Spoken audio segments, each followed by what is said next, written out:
Live from Bryant-Denny Stadium with special guests, feature stories, and a comprehensive look at Alabama's upcoming game. This is Crimson Tide Kickoff on WVUA 23. Good morning to you, everyone, and happy game day. I'm Gary Harris, and you're watching Crimson Tide Kickoff on WVUA 23, and we're coming to you a couple of hours earlier than normal this week due to Alabama and New Mexico State kicking off at 11 a.m. this morning. So let's go. As always, we begin with our Bama Headlines. For the latest on the Crimson Tide, you don't need the newspaper. You need Bama Headlines. Well, earlier this season, Nick Saban quoted his good friend Bill Belichick saying it's about stops, not stats. Alabama fans expect plenty of both against New Mexico State today. The Aggies are just 1-8 with their only win coming over South Carolina State. The question is not about the final outcome, but really how focused will Alabama be in this game? The spotlight will be on how well the starters play and how quickly some of the backups get an opportunity to get into the game and develop. Will Alabama's offensive line be able to quiet some of the questions following a disappointing performance against LSU? We'll get deeper into this topic in just a moment. Alabama head coach Nick Saban says starting center Darian Dalcourt is a game-time decision after he sprained an ankle in last week's win over LSU. Redshirt senior Chris Owens moved over from right tackle and replaced Dalcourt at center. But Coach Saban says he wants to mix in younger players and see what gives Alabama the best chance on the offensive line to be successful. We'll also feature some big recruiting scores for Alabama football and basketball. This past Wednesday was National Signing Day for all the sports besides football, and we'll tell you about the impressive recruiting haul that Nate Oates delivered for the Tide. Also, we'll hear interviews with author Joseph Goodman, the columnist for AL.com, talks about his new book, We Want Bama. Plus, we speak with Alabama head baseball coach Brad Bohannon following fall practice, and we'll take you behind enemy lines with Adam Young, the director of broadcasting for New Mexico State Athletics. It's all a busy show on tap. And in last week's win over LSU, Alabama was held to net 6 yards rushing on 26 attempts. Incredible. The offensive line did not look great. During one stretch in the second half, Alabama's offense went 3 and out on 3 consecutive possessions. On Wednesday, Alabama head coach Nick Saban was asked what his message was to the offensive linemen and running backs this week. His answer, all those guys want to get better, and today's game has got to be an opportunity for us to improve and get better. That could involve the players that have been the starters, but also might mean mixing in some younger players like sophomore center Seth McLaughlin, sophomore tackle Damian George, and more. Coach Saban says the coaching staff is evaluating who gives the team the best opportunity for success. I think it's always frustrating as offensive lineman because you want to establish a run, and that comes with scheme, comes with game plan. There's more than just 1-2 and effort. So I think the 1-2 and effort is definitely there, and I think some more things we can clean up as far as in-game adjustments and things like that. As I stated, the status of injured center Darian Dalcourt is unknown for today's game. He's dealing with a lateral ankle sprain. Crimson Tide head coach Nick Saban said Dalcourt's status will depend on, really how the week went and how he looks in pregame warm-ups. We will find out once the game starts if he is in the lineup. We have competition at the position. Chris has played there before, but we also have, some young guys that have played the position that have done, very well. And, we want to evaluate and see what gives us the best chance to be successful in the game, and we'll do that throughout the week. Alabama freshman outside linebacker Dallas Turner came up big in the clutch with his first sacks of his career, both coming in the fourth quarter of the Tide's 20-14 win over LSU. Turner finished with a season high of 5 tackles. He got his first sack on the first play of the fourth quarter, and the second sack came with only a minute to go and derailed LSU's attempt to drive in for the go-ahead score. But Alabama's streak of 34 straight games with at least 30 or more points was snapped. The Tide scored 20 in the win over LSU last week. It's the first time since the 2018 National Championship game against Clemson that the Tide failed to score over 30. The last time Alabama had an 11 a.m. kickoff was 2019 against Southern Miss. and the Tide rolled 49-7. Strangely enough, that game was just 2 weeks after Alabama's last game against New Mexico State. Alabama is favored by 52 points against the Aggies. According to ESPN, it's the biggest point spread of the college football season. Well, Alabama defensive back Marcus Banks has entered the NCAA transfer portal. He announced his decision on social media Monday. Banks was a four-star signing in 2019. He did start the second game of the season against Mercer. He finished with a tackle for loss and an interception in that win over the Bears. But since that game, he hasn't played as much as he'd like. And last Saturday, freshman Kool-Aid McKinstry started against LSU in place of regular cornerback starter Josh Jobe, who was dealing with a turf toe. Evidently, that was the straw that broke the camel's back for Banks. But, you know, the circumstances that we have now where, you know, players can decide to do basically, you know, leave the team and go someplace else, we have to adapt, you know, to that. But I'm encouraged by the players that we have on the team and very much committed to coaching those guys. And,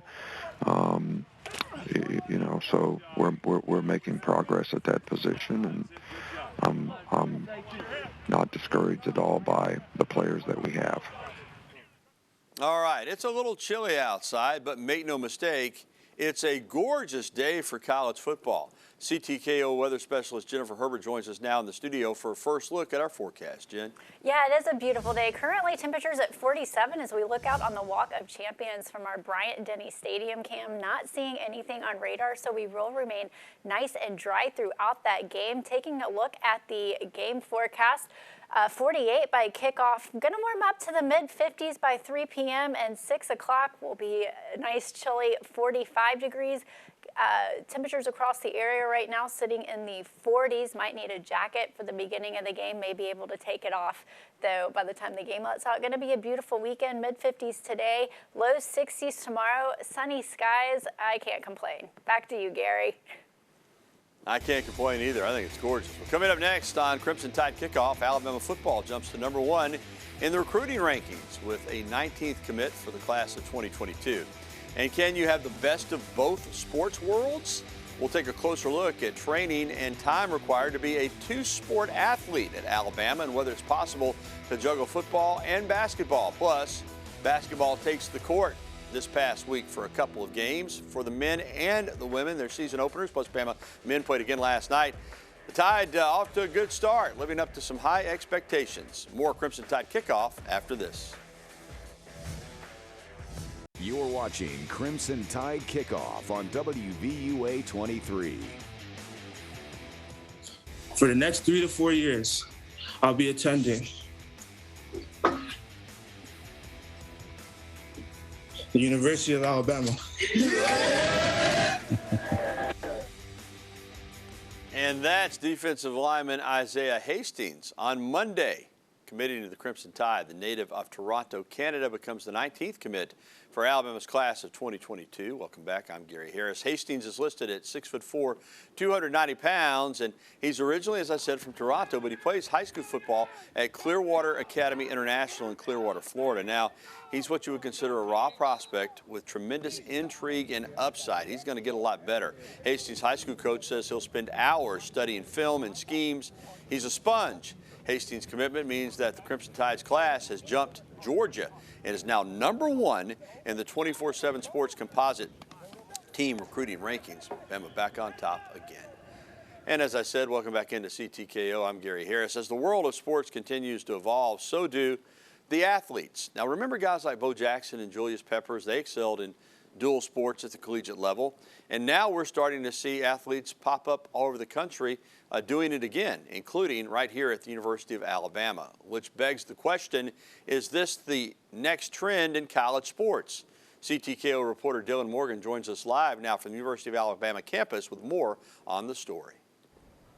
Hey Gary, the National Federation of State High School Associations reports that almost half of their athletes play multiple sports throughout the season. Now, historically in college, that hasn't been the case, but as guys like Kool-Aid McKinstry and Terrion Arnold come to the University of Alabama to play not only football and basketball, these guys look to change that, and it has many asking how that'll change from a coaching, training, or even scheduling perspective. I think over the years you've seen a growth in dual sport athletes and multi-sport athletes. One of the things that we try to place a premium on is the biomechanics that transfer from one sport to the other to kind of have like a form of continuity, right? So you take basketball players that also play football, right? There's a lot of similarities in the biomechanics of a crossover and a release at the line of scrimmage. So whenever we have an opportunity to kind of explain a drill or explain a technique, it makes it a lot more efficient if we're able to kind of compare that to the same biomechanics from another sport that the athlete might be have more experience with. And from a coaching perspective, having a multi-sport athlete at the collegiate level can definitely have its advantages, but also can come with some major drawbacks. Well, I think in college it's difficult, especially in a place maybe like Alabama where their season goes so long. They play into maybe the first or second week of January. By then you're already into conference play. So by the time a football guy could get there, they're not going to be in basketball shape. It's hard to do, but in high school it's a little bit different story. But I think in college it's very difficult. The positive would be, they're obviously very talented. They got a competitive spirit. If you're disciplined enough to be able to play two sports, then man, you bring a great teammate onto both sports. There's somebody that really works extremely hard. Probably has a winning attitude if they're playing two sports. The negative would be, everything's specialized now. The weight training sometimes is different between the two different sports. The other overlap, not being able to train for both in the summer. So it's gotten to where you now almost have to dedicate just to one when you get to college. Now, whether or not McKinstry will suit up for the Crimson Tide on the court has yet to be decided, but who knows, maybe the resurgence of the dual sport athlete will begin right here in Tuscaloosa. Reporting for CTKO, I'm Dylan Morgan. Gary, back to you. Thank you, Dylan. Interesting report, and boy, that campus looks gorgeous today. Well, coming up next on Crimson Tide Kickoff, Alabama men's basketball stays hot on the recruiting trail. Find out how good the Tide's recruiting class is on the hardwood. And we'll take a look at the Southeastern Conference games that are happening outside of Tuscaloosa, including Mississippi State. And head coach Mike Leach holding an open tryout to fix a weakness on his team around the SEC is coming up next on CTKO.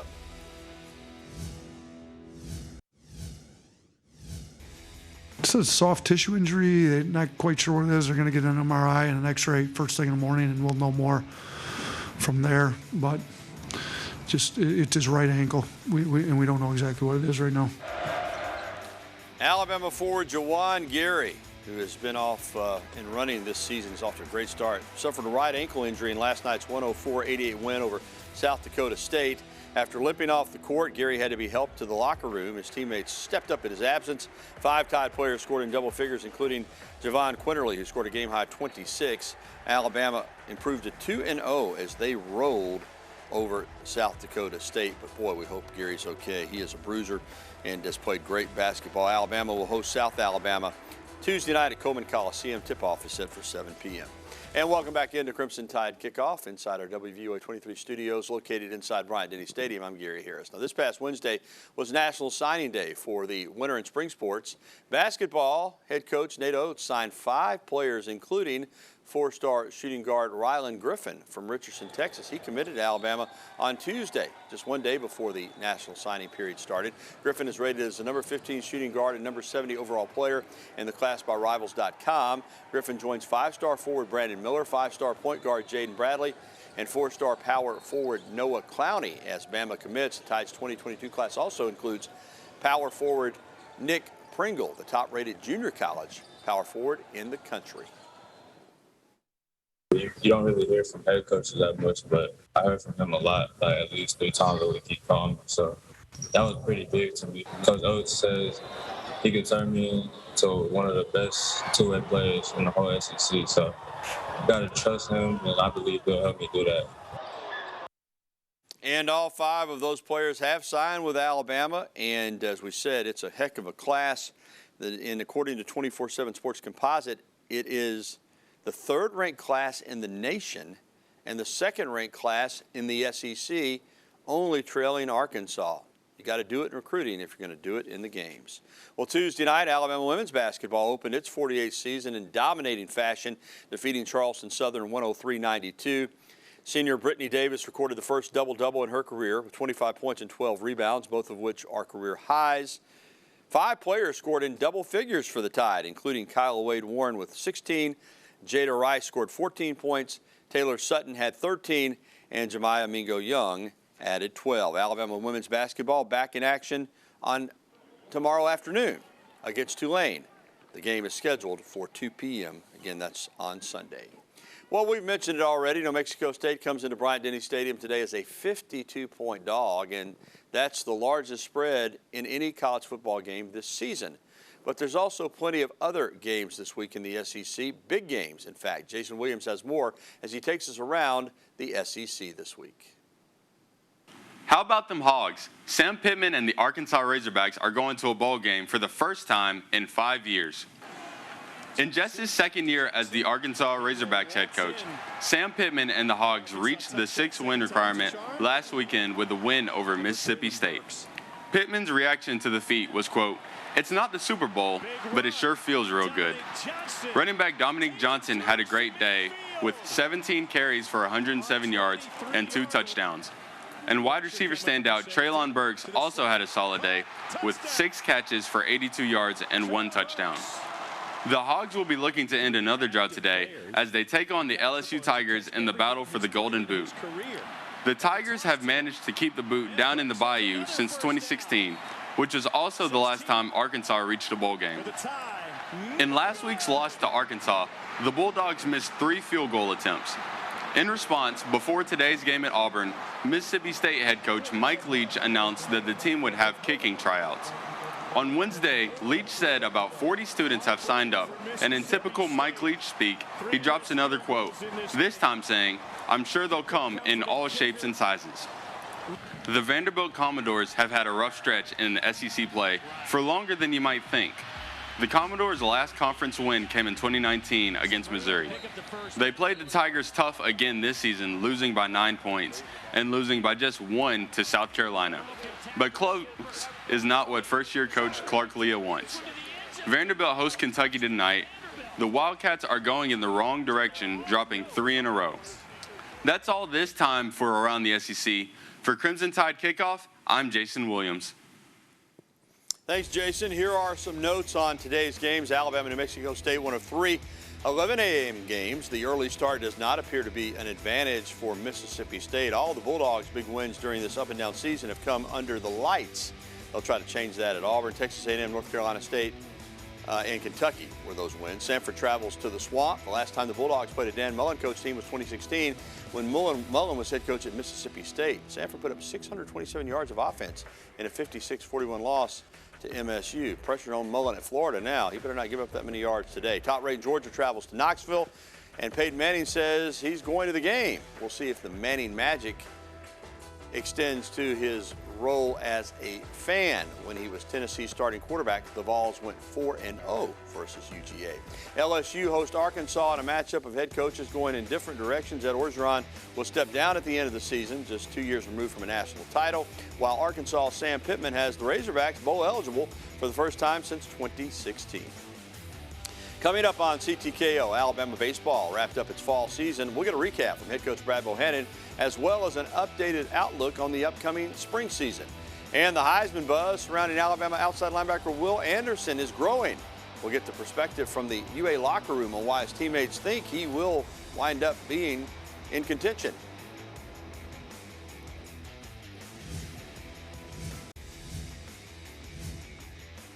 I mean, you know, you guys see it every single Saturday. Will's all over the place making plays. You know, I think Will should be up there. I really do. I mean, his name is not coming up for no reason. I feel like he deserved to be there. But I know Will, he's just going to work. He's not really worried about it.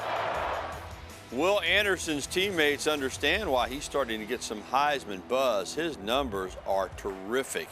This season already, he has 10 sacks and a total of 65 tackles for the season, 21 of those tackles coming for loss, which is the most in college football. Last week against LSU, one-man wrecking crew, 12 tackles, 1.5 sacks, 4 tackles for loss. He broke up a couple of passes, and he just spent the night in the LSU backfield. So Anderson continues to gain support in the UA locker room for Heisman Trophy consideration, and we gave you those numbers. They're strong. Since 1982, there have been 11 defensive linemen that finished in the top 10 in Heisman voting, but none have won, and only 4 have been finalists. Steve Ittman from the University of Washington in 1991, Warren Sapp at Miami in 1994, and Ndamukong Suh, 2009 in Nebraska, and Chase Young just 2 years ago with Ohio State. Now, 2 Alabama edge rushers, outside linebackers, have been Heisman finalists. In 1986, Cornelius Bennett finished 7th. Then 2 years later, the late Derek Thomas finished 10th. But the way Will Anderson is playing, you have to think that he is going to, if he keeps this up, possibly be in line to get an invitation to New York for the Heisman Trophy. That would be a great accomplishment for a second-year defensive player, but he certainly deserves the recognition. Well, we've mentioned it several times today, but Alabama comes into today's game as a huge favorite over New Mexico State. So what exactly would make this game a success for the Aggies? Because they're not going to win. To get the answer to that question and others, CTKO's Matthew Travis spoke with New Mexico State's Adam Young, who is the director of broadcasting for Aggie Athletics in this week's Behind Enemy Lines. Matthew? Hey Gary, this week I spoke to Adam Young, who's the director of broadcasting for New Mexico State, and he told me if the Aggies are able to keep the game close in the first quarter and get a fast start, it could really go a long way. Yeah, I think it's important for them to get off to a good start. They did not do that against Alabama a couple of years ago. You know, they've been in games like these before. They play 2 Power 5 opponents every single season, so this is nothing unusual. The unusual part of this is playing it on the back end. Usually they're playing Power 5 schools early on in the season in early September. So this is a little unusual where they're playing Alabama and Kentucky in back-to-back weeks in November. But I think getting off to a fast start and hanging around there in the first quarter would certainly be huge for the Aggies, and not to get, behind a couple scores in the first couple minutes of the game. Young also told me that even though the Aggies are a big underdog in today's game, playing a team like Alabama could actually help with recruiting. I think games like this help in recruiting. When you schedule a game like Alabama, these players want to play against SEC programs, and notably Alabama. So this is a chance for them to prove to folks that they should have been recruited by SEC programs like Alabama, to put good film on tape and prove something to themselves. So Young also added that a major goal for today's game is just to get out of the game healthy and enjoy the Bryant-Denny Stadium atmosphere, because it's not one they're used to.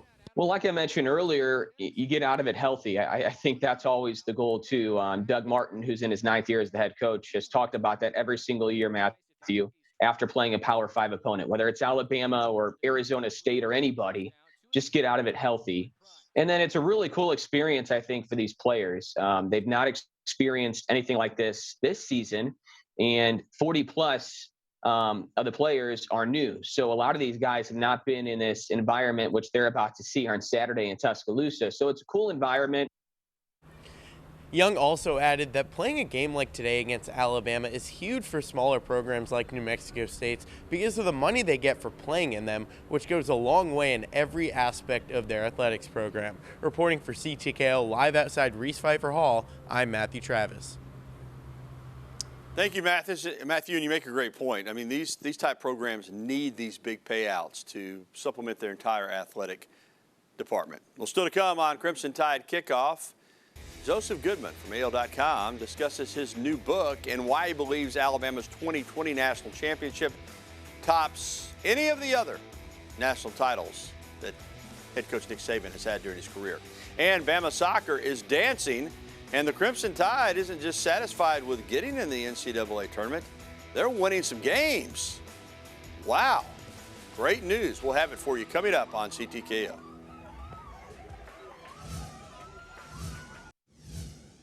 And welcome back to Crimson Tide Kickoff. I'm Gary Harris, and with Alabama playing New Mexico State a little bit later on this morning, and Tide's more than a 50-point favorite in this one, it's a perfect time to bring on Joseph Goodman from AL.com to talk about his brand new book, We Want Bama, A Season of Hope and the Making of Nick Saban's Ultimate Team, documenting the 2020 season. Good morning, Joe. How are you? Hey, Gary. Yeah, just getting ready for this 51.5-point game here against New Mexico State. Well, you're going to help make our show interesting because I think we both know the outcome a little bit later on at Bryant-Denny Stadium. You and I are getting to be good friends. I had you on my radio show earlier this week, and we talked about the book, but it's out. It came out this week. And listen, obviously it's a football book. The team went 13-0. They were undefeated. They won the national championship. They beat 11 SEC teams plus Notre Dame and Ohio State. So it's a football story, but it's a lot more. It's about one of the most unusual seasons, maybe the most unusual season we've ever seen in our lifetimes, with COVID, the social justice movement, and the role that Alabama played in not only staying healthy, but, you know, really heroing that social justice cause with Nick Saban at the forefront. Yeah, absolutely. And, you know, once that team was galvanized in the summer and they came together and they formed that brotherhood, you know, that team was not going to lose the 2020 season. I mean, they could not lose, and they did not lose, and they just went out and destroyed the field, you know. But like you said, it's so much more than just what happened on the field. It was how they came together, how they persevered through COVID, just the leadership on that team, which was so extraordinary and inspiring. And really, like, that's why I wrote this book. It was for those guys. I wanted to just remember and put down in a book form, like, what these guys were able to do for themselves, for their university, for Alabama fans, for college football fans, for the state, for the country. You know, they really made a statement, and then they backed it up, and that's so hard to do. Yeah, you say it all in the words ultimate team, and it really was. As we said, against that backdrop of social justice and COVID, this team came together and did some things that not all the teams were able to do. Let's go back to the summer of 2020. Following the incident in Minneapolis with George Floyd, this Alabama football team made a decision to march to Foster Auditorium, the same building where George Wallace 60 years earlier had stood in the schoolhouse door and said, segregation now, segregation forever. This football team of young white men and young African Americans were led by a then 68-year-old head coach that led them to the steps of that building. And, you know, get chills just thinking about it, because it was a monumental moment, not just for football, but for history in this state. Absolutely. You know, it was such a symbolic gesture for them to do. But also at the same time, we got to remember, like, they really channeled their energy and all of that, like, youthful spirit in a positive way, because it could have gone a different way. And it did a lot of other places. But at Alabama, they didn't walk out of practice like some of the younger players maybe wanted to do. They came together as a team. They had a meeting as a team. They decided on what they wanted to do. They really, you know, focused their cause on this one thing that could really make a difference, and they put all their energy behind it. And, you know, that's a credit to the leaders on the team. Like Phil Mathis, who's dominating people right now. Like, he was one of the main guys who came up with that idea. And just to be able to, like I said, remember what these guys did, it's so important. And, you know, they had the meeting and they came to Nick Saban, and credit Nick Saban for just really stepping back and letting these guys decide what they wanted to do, and then just saying, yes, I will do whatever you want. I'm here for you. You know, I'm here to support you. And when he did that, you know, it just led to this organic team chemistry that just could not be broken. And then as far as the football on the field, they came together that summer. They got vaccinated. For the most part, they had minor COVID issues, although Nick Saban did miss the Iron Bowl. It's easy to forget that. But they became the first team in SEC history to have to play 10 regular season games against SEC opponents, then beat Florida in the SEC championship game, then, as I mentioned, Notre Dame and Ohio State in the playoff. And for the most part, they just destroyed people on the field. Couple of close games, but this was a dominant football team, one of the most dominant in Alabama history. Here's what people are absolutely going to remember from that season, okay? They're going to remember Mac Jones throwing for 4,500 yards, all right, and setting a record.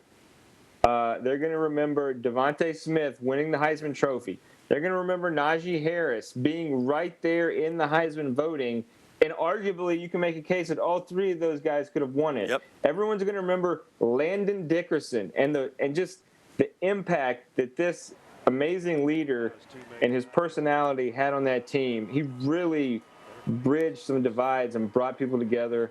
And when he went down in the SEC championship game, everybody knows how much he meant to the team, because the entire team came out on the field with him when he was taken off because of his knee injury. And then this guy, as crazy as he is, like, goes against all medical advice and gets in for the victory formation at the national championship game. I mean, that was such a cool moment. John Mechie's hit in the Florida game and the SEC championship game. I mean, I haven't seen a hit that bad all year from a defensive player. I mean, that hit was legendary, and it really changed the momentum and just the outcome of that game. It could have gone another way if that interception would have stood, and he wouldn't have forced that fumble. But like, immediately he took it, and that was it. It was beautiful. Yep. And so they dominated everybody, but there were a lot of really memorable moments about that season. That team always had answers. We Want Bama, a season of hope in the making of Nick Saban's ultimate team. I can't wait to read it. And Joe, it's I assume available anywhere you can get your books, right? That's right, guys. Anywhere books are sold. Thank you, sir. Thank you, guys. All right, we'll be back on Crimson Tide Kickoff right after this. Soccer team will advance to the second round of the NCAA tournament for the first time in program history after the Tide defeated Clemson 1-0 on Friday at historic Riggs Field there in South Carolina. A goal in the opening 4 minutes of play from Allie Burke was the difference. The Crimson Tide now will play the winner of fourth-seeded BYU and New Mexico on November 19th. History made on Friday. And welcome back to Crimson Tide Kickoff. I'm Gary Harris. Alabama baseball had one of its best seasons in a while last year. And this year, the Tide is expected to be even better. Earlier this week, CTKO's Matthew Travis caught up with Alabama head coach Brad Bohannon to discuss the state of Crimson Tide baseball. Thanks, Gary. This morning I'm joined by Alabama head baseball coach Brad Bohannon. Thank you so much for joining us, Coach. Hey, Matt. Thank you for having me. Of course. So last season you had what most would say is your best season so far in your time at Alabama, as you put together a couple of wins in the SEC tournament, and you also made an NCAA regional. What kind of momentum does that give to the team as you head into the 2022 season?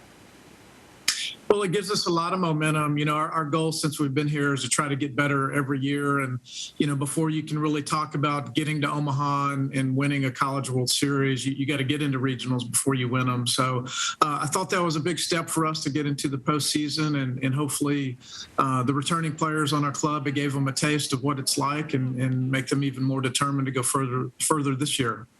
And like you've done every year in your time here, you've put together yet another highly ranked recruiting class. And with Connor Prelip set to miss the season and with several other players getting drafted last season, who are some incoming freshmen that could play in some big roles this year? Well, I do like our new group, and you know, I feel like this is the first time since I've been here that we have talent and we have experience. You know, my first year in 2018, we had some nice older pieces, but you know, we were short in some areas, and I feel like since that year we've been young, we've been inexperienced, and we're finally to the point where we've got some older kids with experience, and we've got some really good young talent. Was really concerned about the catching position going into the fall, having lost Sam Prater, who was an all-SEC player, and Don Tomaz and Graham Crawford are two junior college kids that have done a nice job this fall, and I feel very comfortable with where we are behind the plate. And obviously lost Peyton Wilson, who was a great player for us last year, and Bryce Eblin got some some work part-time last year, and he's taken a big step forward. So feel very comfortable with Bryce and Jim in the middle. And Luke Coleman and Ben Hess are two freshmen right-handed pitchers that are really high-end kids that are going to pitch a bunch for us. And Hunter Furtado and Garrett McMillan from here in town are two transfers that had outstanding falls that we foresee to be in our top 7 or 8 and helping us win on the weekends.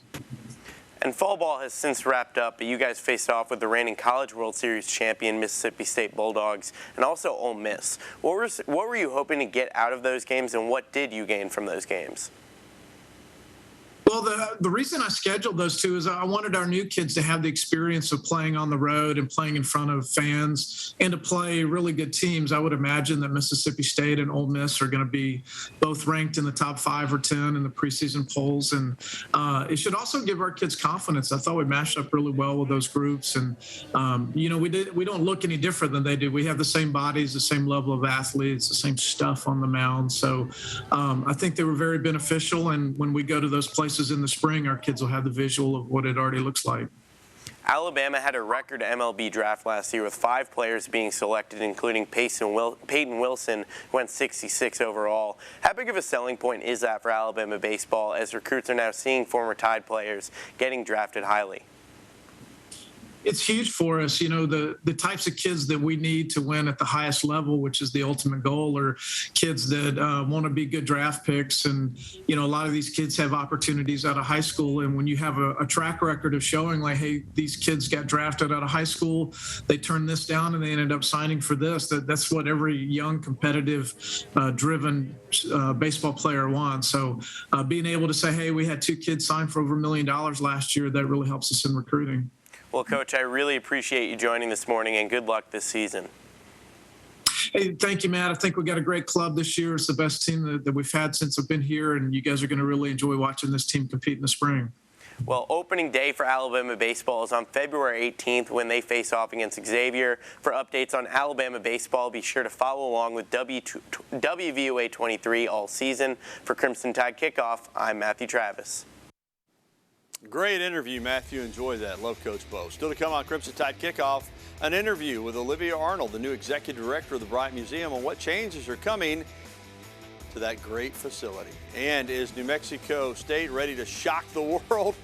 Well, probably not. But when we return on CTKO, we'll hear from some of the New Mexico State players as, hey, they're going to give it all they got against the Crimson Tide this afternoon. We're back after this.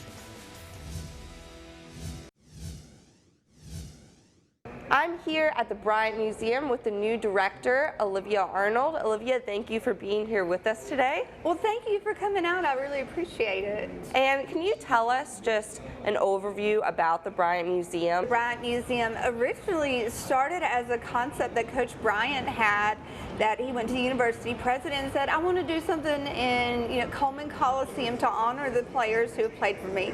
The president came back and said, how about we do a museum? And of course, Coach Bryant was very humbled, but he still wanted it very much to be the focus, the players to be the focus of the museum, which is why when you come in, the first thing you're going to see is a bust of Coach Bryant, and behind him is going to be this interactive video wall that has every single one of the players that played under him at Maryland, at Kentucky, at Texas A&M, and here at the University of Alabama, because we want to hold true to what Coach Bryant wanted. And can you talk about how exciting your new position has been and what it's brought to the table for you? Yeah, so one thing, so I've got time in here at the university, or at the Bryant Museum. I was here for 19 years before I was made director.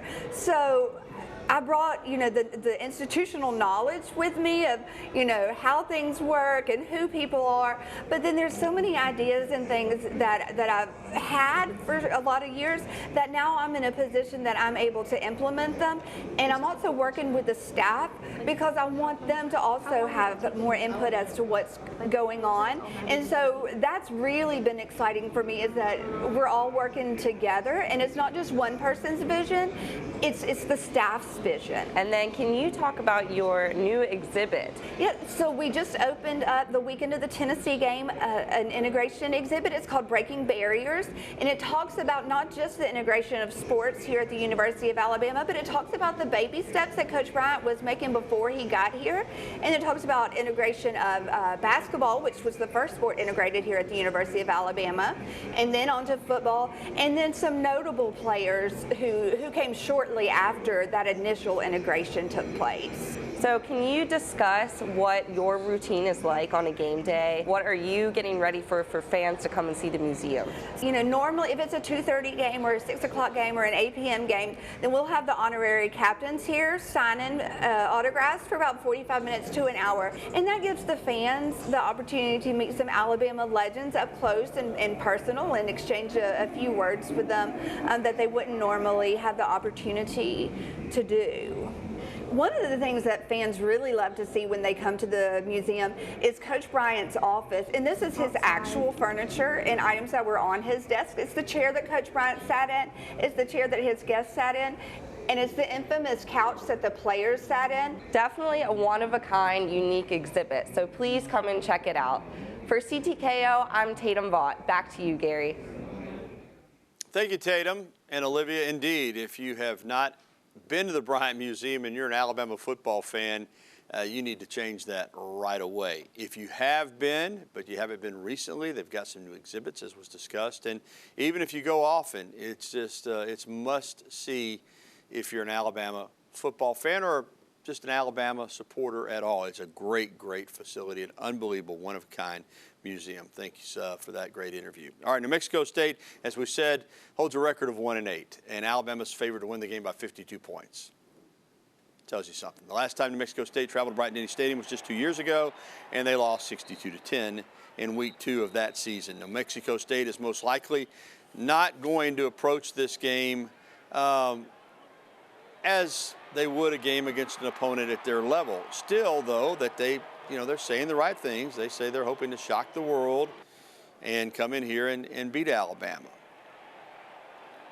We'll see. Starting center Eli Johnson transferred to New Mexico State from Ole Miss, so he's got SEC experience. He started all 12 games at center for the Rebels before coming over, and he's got an idea, obviously, of what it's like to play in Bryant-Denny Stadium and the SEC, and understands the challenge that the Aggies offense will be up against the Tide. So if you want to have a chance to score some points against a team like Alabama, you have to find a way to create explosive plays. And, whether or not that's, hitting big runs or pushing the ball downfield, in the pass game, those are just the two things. One, we can't beat ourselves. And then two, we had to try to find a way to create some explosive plays. Hey, how about that? Hey, Eli Johnson was a good player at Ole Miss. Tua Tagovailoa to the rescue on Thursday night. The former Bama quarterback came off the bench and sparked Miami in the second half on their way to a 22-10 win over Baltimore. Tagovailoa scored on a 1-yard quarterback sneak to seal the victory. Jacoby Brissett started the game because Tua was still dealing with a finger injury, but Tua was called on when Brissett suffered an injury of his own.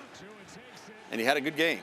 8 of 13 for 158 yards and that one rushing touchdown. I hope it's Tua time again in Miami.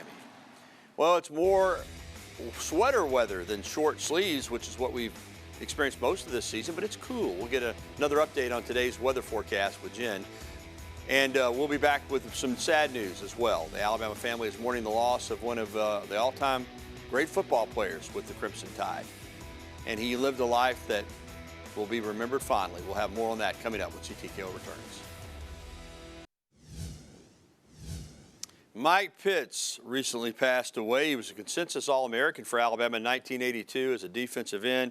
Went on to the NFL and played great football. He ranks 14th among Alabama alumni in games played in the NFL at 169, but that's the most played by a defensive lineman. He finished his NFL career with 814 tackles and 48.5 sacks. He was 61 years old, and I've talked to several of his former teammates. They said Mike Pitts was an outstanding individual, so our condolences certainly to his friends and family. And welcome back into Crimson Tide Kickoff. I'm Gary Harris. Week 2 of the college football playoff rankings came out on Tuesday night. It was revealed on ESPN, and no changes at the top 2 as Alabama and Georgia come in. Georgia won, Alabama 2. But after that, there were some changes. Of course, Michigan State fell out after losing after 1 week after getting in. Oregon and Ohio State are 3 and 4. Cincinnati is at 5. Michigan, though, moved ahead of Michigan State at number 6, even though they lost to the Spartans. But there's still several weeks of action, and Texas A&M is lurking just outside the top 10 at number 11.